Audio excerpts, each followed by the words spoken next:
Smiles with Mel St. John.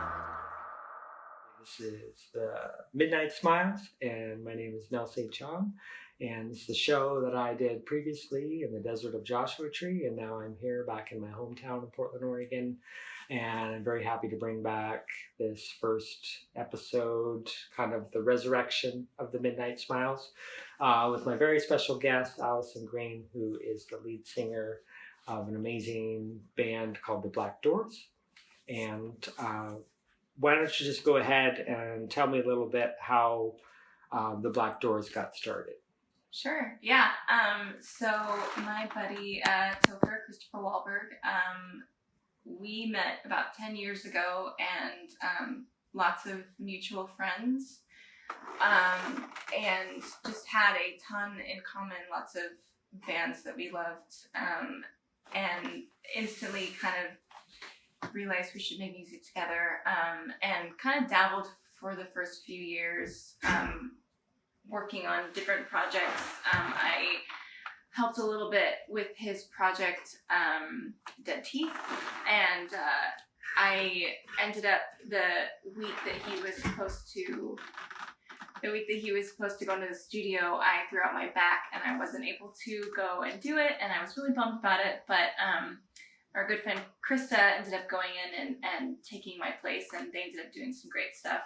But after all of that, we were like, we still want to do something. We still want to have a project. And so we decided to hole up in the rehearsal space that we shared with this band, Miracle Falls. So we just started writing, and we originally were just the two of us. We were going to just be a two-piece and have an electronic drum set. And eventually we kind of wrote so much, and we started writing such kind of complicated pieces and albums that we realized that we really were a full band sort of outfit. So we eventually brought in some other people to start playing both on the records and for live shows as well.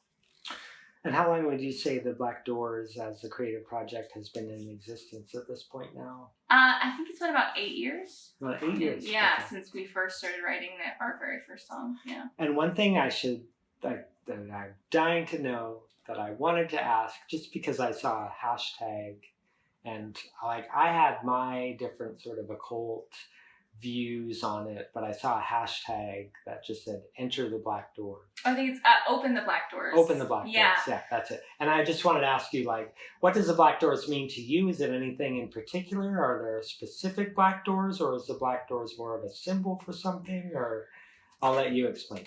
That's a really great question. Well, Topher came up with the hashtag, and I thought it was really clever. I think we wanted something that was really particular just for us, and I think it suits our music really well.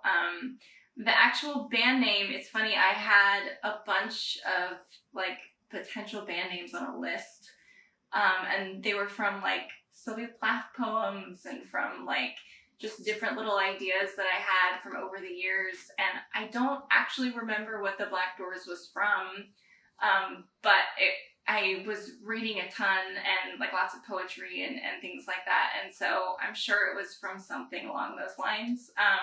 But it was on this list, and I had showed him the list, and he really liked it. And we just picked it, and we were kind of surprised that at the time we didn't really see any other active bands really using it. So we bought the domain and just kind of doubled down on it. But usually I do have pretty deep meanings for basically anything I do. But honestly, it was so long ago, I don't know if I actually remember where it came from. Well, that's good, because I just, when I first conceived it, I was like, well, a lot of times the doors into a venue or the backstage doors will be black, just because I played a lot of clubs myself. But then it's also kind of like an occult symbol, having some sort of secret knowledge, and, having a obscure entrance into something. Like how you get indoctrinated into something, or how you're first welcomed into something. I know that with certain occult societies, oftentimes it's very secret and it's Yeah. something that looks very commonplace, but then can have a much deeper meaning. So Well, that was just one of the things I wanted to get out of the way. yeah, you know, it's, Just because it's oftentimes when I've mentioned your band to other people, the first reaction is like, oh, the Black Doors. It's like, what does that mean? it sounds so like, ominous. Well, yeah. I've been asked like, oh, are you guys like a Doors cover band? And I'm like, oh, I Yeah. didn't even think about that. But the thing that I always think of is the Rolling Stones song "Paint It Black." Like that's what always comes to mind. And I'm a huge Brian Jones fan. Yeah, so that's always what pops into my head, and I don't. Maybe that's where it came from. That might have been it. Like I said, it was like 12 years ago. So.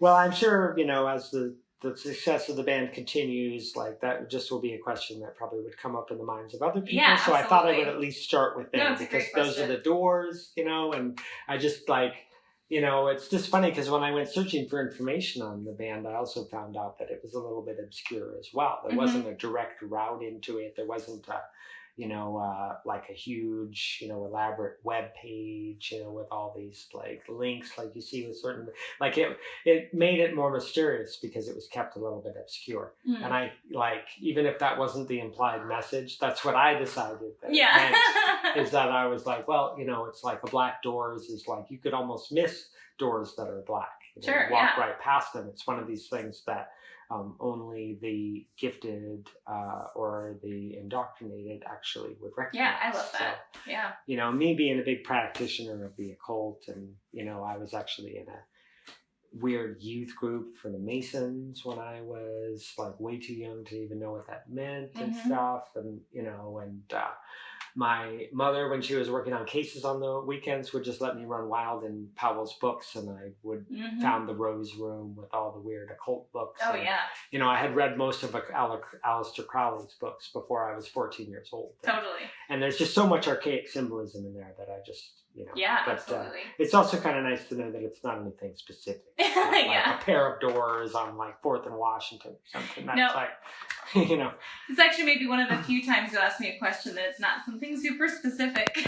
Yeah, well, that's a good one to get out of the way. Yeah. So, and then I think we're really here in this interview to talk about this amazing album that you guys put out in, what was it, June? I think it was released. Yeah, it was June. Yeah, and it's called Spirits. And a lot of your albums, this is your third project? This is our third album, yep. Is that I noticed a lot of your previous 2 albums were heavy concept albums. And that when I started to listen to this album that I, realized that I was like, I think what I'm seeing here is a very structured thing. So do you want to talk a little bit about, one thing I wanted to mention is that you go into incantation, which is, opening track. That start of any magic ritual often involves drawing a magic circle and an incantation. And then, it's a fairly straightforward rock song, with like fairly up tempo and stuff like that, but a little dark and heavy. You kind of know what you're getting into. But then right away on track 2, when you get to Haunted Home, like something changes dramatically. And that's one of the first things that really took me. I think I was listening to the album at night on my boat with candles going, and all of a sudden here comes this heavy, really echoey piano, and it just evoked a feeling of sadness with it. And it just told me that there was something going on with the people who have created this music, and that's just what I put in my notes, was just sadness. Is there anything that brings up to mind when you're talking about absolutely. I always say that, like, if I had to describe the music in 3 words, it would be dark, sexy, sad. And depending on the song, some, like, combination of the 3. And so the whole album is kind of loosely based around Victorian spiritualism. And a lot of the themes around that, and one of the things like I really connected to around that whole movement was everyone's desire to connect with people that they had lost. It was this kind of like collective grief that people had, whether it was through the flu pandemic that had happened in World War I and like Yeah, I know that World War I was a big impetus to like the use of the Ouija board and stuff like that, because so many people had lost loved ones and they had lost them overseas in places where they never really knew what happened to them. Yeah, and a lot of young people. And so and the, you know, death was already really common in the 19th century and the early 20th century, but it became even more common for people that were young. And I think people were just so hungry and desperate for just to find some way to be able to connect with people that they had lost, and to find some sort of alternative spirituality outside of like the standard like religious practices. And it just really took off. And I think one of the other things that really drew me to it as well was that it was a movement that allowed women to have some sort of power in an era where women weren't really allowed to have any power. Women were allowed to be independent and to have, you know, make their own money and things like that. And so it was just a really interesting movement and really interesting era. We're going to go ahead and listen to the track number 3, which kind of speaks to another aspect of my own life. It's kind of comes off as this sort of dark, sexy rock and roll song. So we're going to go ahead and listen to that right now. And then we're going to come back and talk a little bit about the song. But the song is called Some Nights.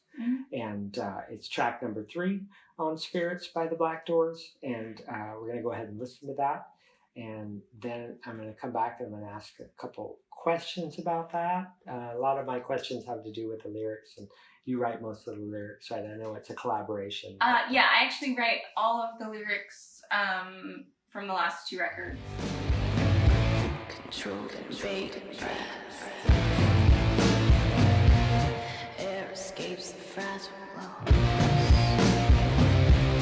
Cold and hair overflow. Of blood and secret places home. Dark and damp awake the living. Feeling heat and flesh is taking. Senses long forgotten. All the limbs of past I'm making. Some nights can't be washed away. No matter how hard you pray. How we belong in silence.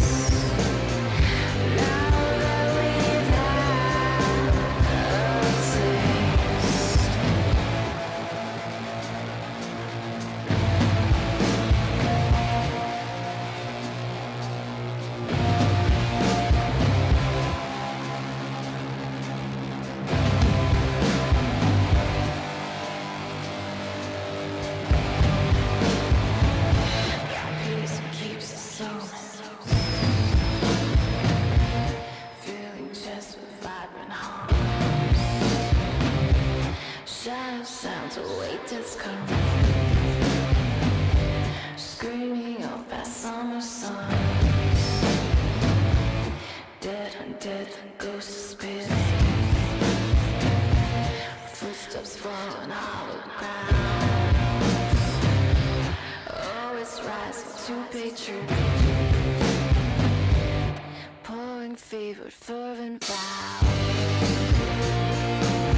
Some nights can't be washed away. No matter how hard you crave. How we belong in silence. Now that we've had a taste, some nights can't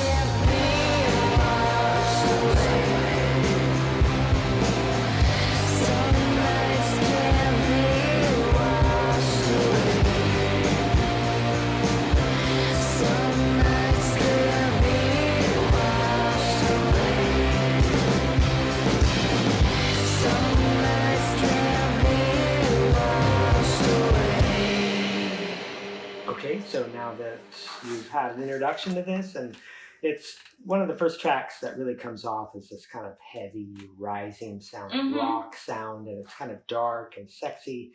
But it, me being a rock and roller myself and having been in bands for over a decade, there's just some, like the one lyric that really speaks to me is, some nights can't be washed away no matter how much you pray. Yeah. That's the line? Okay.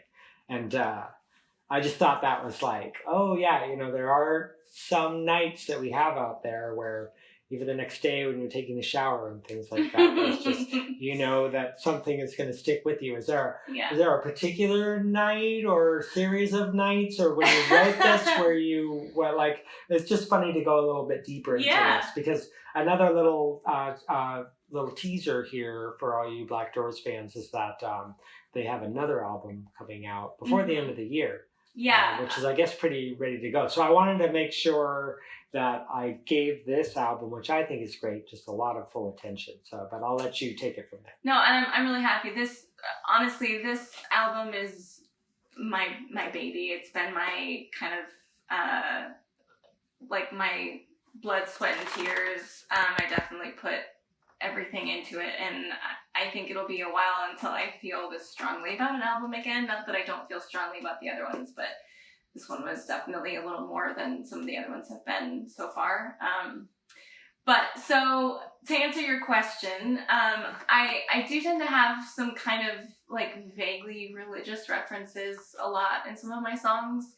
What religious tradition were you raised in? So I was raised Christian, but I tend to kind of skew a little Catholic. I'm sorry, any particular brand of Christianity? It was like I was raised Lutheran in a weird Scandinavian family, and it's like Christianity light because they strip down. It's just like a bare cross and an A-frame, and that's it. No, where Catholicism you get all this spooky Latin, right? And you get candles and it's funny that when I first experienced Catholicism, I was like, you know what? Like, if I were a Christian, I think I want all the spooky Latin and the candles. No, exactly. So I was raised more like fundamentalist, like Foursquare Christian, and I never really felt at home there. It was pretty casual, but very demanding. But I was always kind of really drawn to Catholicism, mostly just the iconography and the ritual and all of that.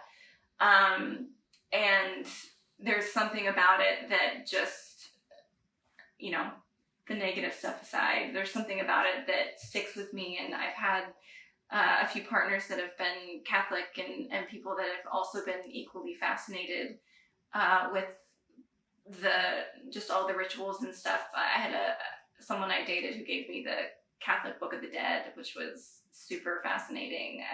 I ended up writing a song around it for a future record, and so I tend to one of my influences too is Leonard Cohen. Lyrically is a really big influence, and I love how he incorporates a lot of his like Judaism into his Topher mentioned that as well. Yeah, like there's something about how he'll talk about the sacred and the profane together, and I love doing that. Talking. This song is very much about the darkest things that we do, and these intense connections that we have, and also some of the shame that comes with it. Like, these dark things that we're drawn to, but then the next morning waking up and being like, that's what I wanted, but now I have all of these feelings that come after it, Yeah, there's always a morning after. That's exactly. For sure. And I've just, that's one of the most rock and roll of the songs, just because, I've really experienced that, where you have these amazing nights, but then when the morning after comes, and you're, I know with a lot of my personal situations, they've been in some really extreme environments, like extreme desert or mountaintops and stuff. So it really gives you a lot of room for contemplation with that. But that's interesting to note because that really comes through in the music. And then I'm probably not going to go through every track on it, No, yeah. just Whatever you want. for time being, and I'm just going to go to the ones that really struck me, because this is a song that I listen to a lot, just because it has a really heavy intro, and since I write, stories and screenplays and stuff, like immediately saw the intro towards a show that I had yet to write, which I now have written.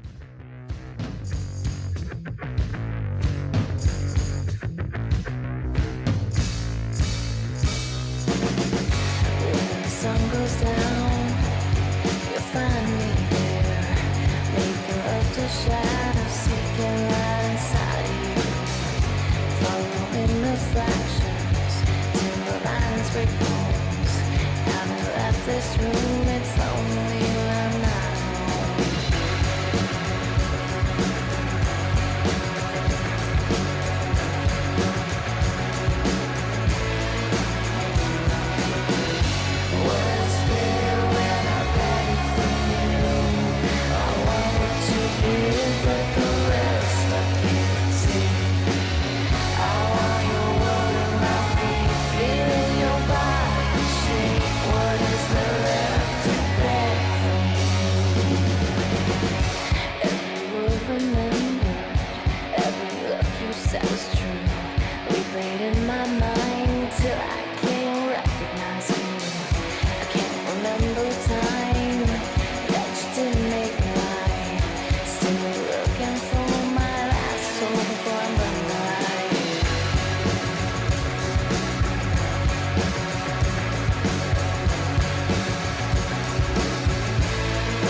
How many tracks are on the album? What is it? 11. 11, yeah.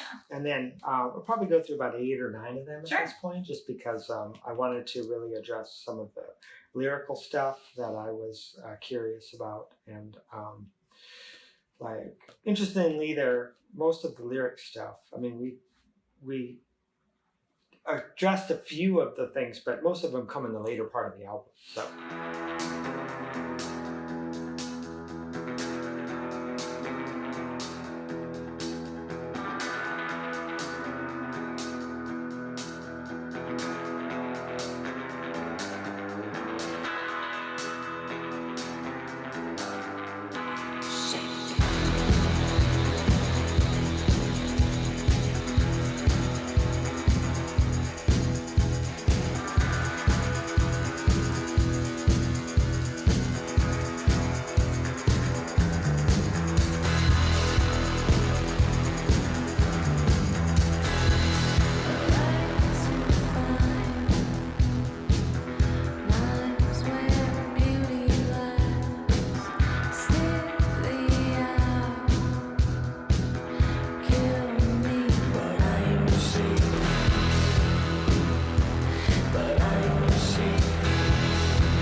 true art should disturb the comfortable and comfort the disturbed.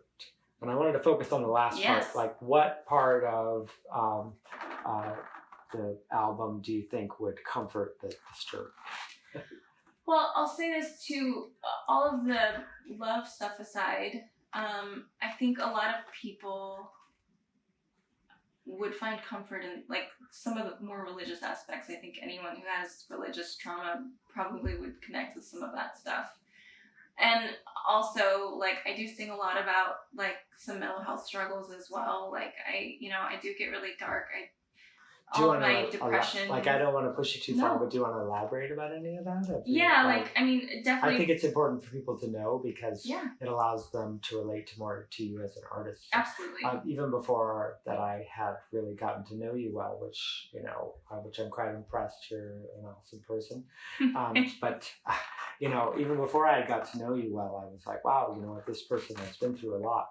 And even before we'd agreed to do this interview, I was like, I wish I could ask them what they mean by this. So it's such a great gift for me, which is, tonight does happen to be my birthday. So absolutely. It's a great gift to me to where I get to ask you these things. But, it's sometimes hard for people to go to those dark places, but I just wanted to try to do that now. Like, what are your mental health struggles or things? Yeah, no, and honestly, like, I think the best thing you can do is talk about your mental health struggles. Like talk about it as much as you need to talk about it, because when you don't talk about it, that's when they win. So I struggle with depression and anxiety, and I also have OCD.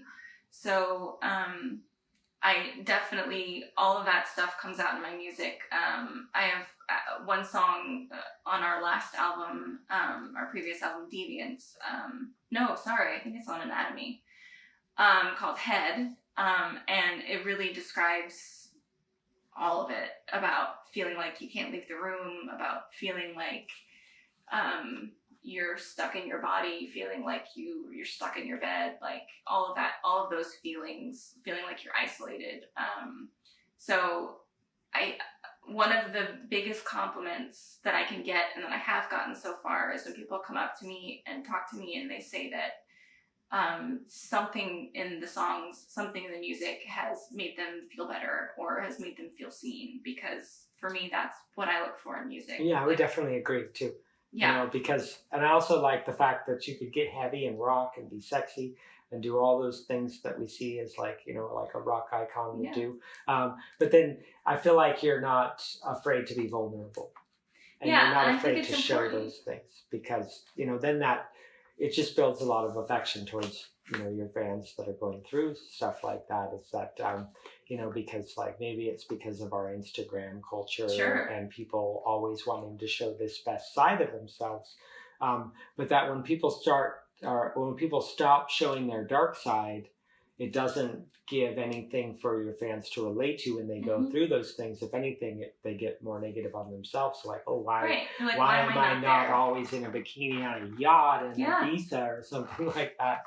Where the truth is, and if you look behind the scenes in a lot of that social networking and all that, things that we want to show people, the truth is that a lot of those things are only half of the truth. Absolutely. One of my other biggest influences is Radiohead. It's one of our other huge influence. And Tom York is one of those writers who is also always so beautifully vulnerable. When he wrote True Love Waits after his ex-wife passed, shattering. That song is shattering. Yeah, I even saw a meme of Radiohead that says, if you're into this band, you probably have mental health struggles. I mean, yes. And but I was like, also, that's true. Yes, but the way that he writes about loss and the dark things in life is really inspiring, and I don't think any less of him. I think more of him. It makes me want to listen more. It makes me want to, write more. It makes me want to be better. And it's one of the later tracks on the album, and I noticed that when I was, I love the song too, and I got to see you guys perform it live at Hollising, and I still have the set list from that. And my sticker, and it's awesome. It's the night that I officially met you guys, so it's just one of those things that's just gone into my, personal archives that I really treasure. But the main thing about it too, especially being a screenwriter, is the title, Art of the Execution. How did that come about? It almost seems like something kind of sinister going on. Yeah. Well, I had originally written a version of it as a poem. And I don't like to give my poems titles that are like in the poems. Oh, okay.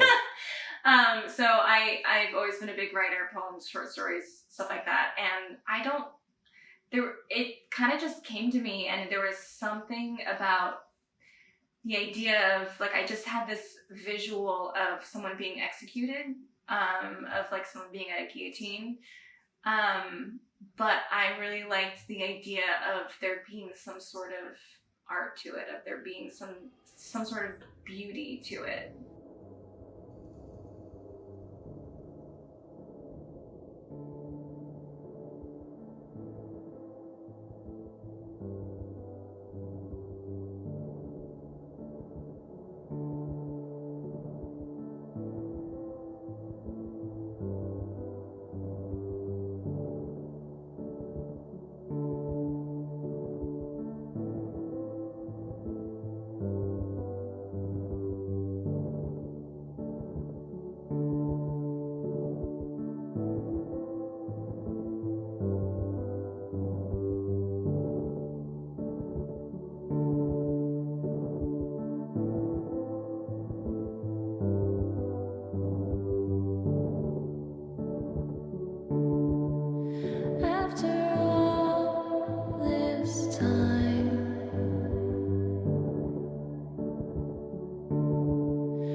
Something that I'll never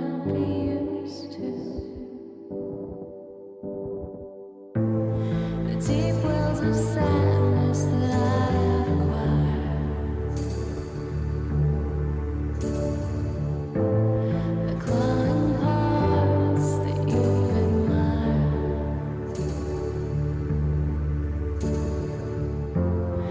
Needing you always.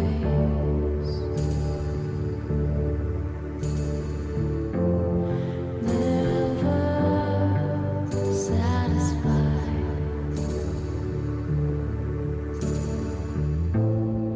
Moving in the night. Pursuing fading light.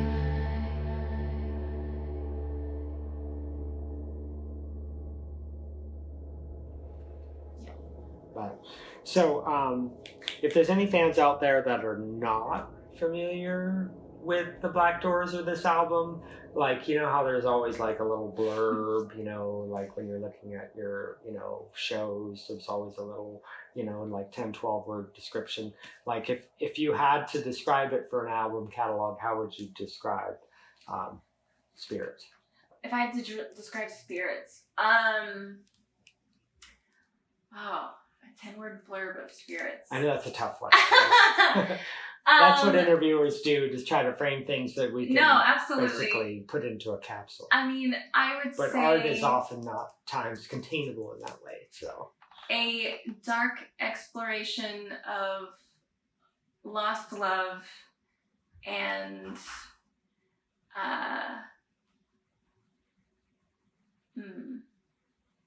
Yeah, a dark exploration of lost love. I guess that's all I got. That sounds good to me. So, like I said, is there anything else you want to say about the album as far as, like I wanted to get into, just because being a musician myself and having done some recording projects recently, sometimes people are interested in that, like where was the album actually recorded and over what space of time?